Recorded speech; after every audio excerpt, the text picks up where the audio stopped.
ام کسین کو شواندی دکنو چاوا هفت کم بونه اشخواهونه هر روز ناف سروش دانه یعنی ناف سیران دانه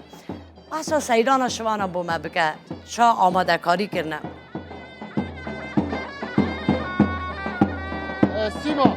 یا که اوی سیران وانا جدا کتن اوه کد نوا سروش دیساش یعنی اوه جی هر نوا سروش دیده یا لگون گفتی سر قضا باتی پاپلی یا اوی چاره اوی جدا کتن یعنی وکی گروپه که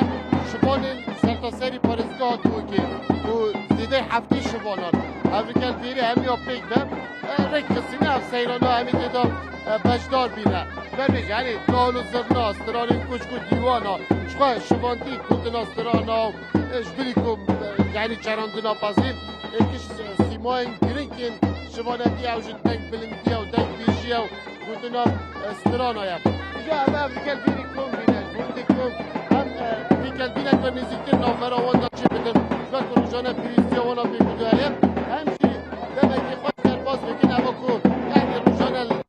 برپاسینه خدا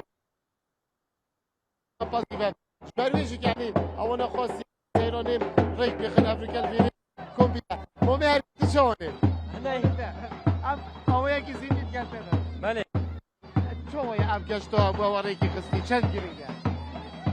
خدي يعني ما يكدو كتير ناسي يعني كذا كسمانا ناسين ما ناسين بيخشين ومعلومات كتير ميت هاي موارد اللي كدو وقاشتك خوش هنجي بخير بين سر سرا وسر شوا و شما نوزینی کدو ناز بکنین چین کار خواه پیشتر ببین او نخوشی توشی پازید بین این چین چوا سردریت گل بکن چوا روشی بکدو بکن بله او زور كرينجا يعني ما زور هوري كاريه كدو كده يعني ايش هيك حيواني مني قلت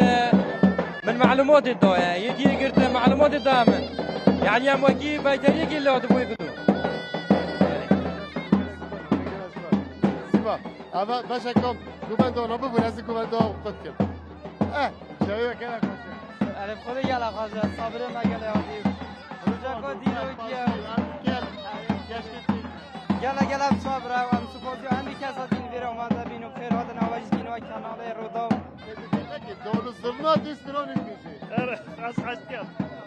یا کردی از حجم سیما گشتوانا یعنی شبیدی باشکان الفیری نوستیدم افریقا همی بیگ بم یعنی اوین گناه دینشک باشکان شترک کردنه یعنی برف جی گشتی بکن بریاره حتی کنش دلنگی شوی بیری بمینم برگین جدا جدا سیران آتی در خستنش دای کسی که بد کرا که بد او جی هر شبان پاسیه ناو بیران همی اف سیران را خسته همی اف شبان هر کم کنینه شبان دی کدامه که پاش در پاس بگیرو پیوندی وارا گره گدو خورتر ببین گل سپاس کم غریب شبانی مج گل دلالن ماشاءالله گش که جوا که زاوای جل برکرینه خودی وام بپارزه غریب مجید نوچه گهانه ما جه رودابه ل باتیفا زاخوی لگل مبو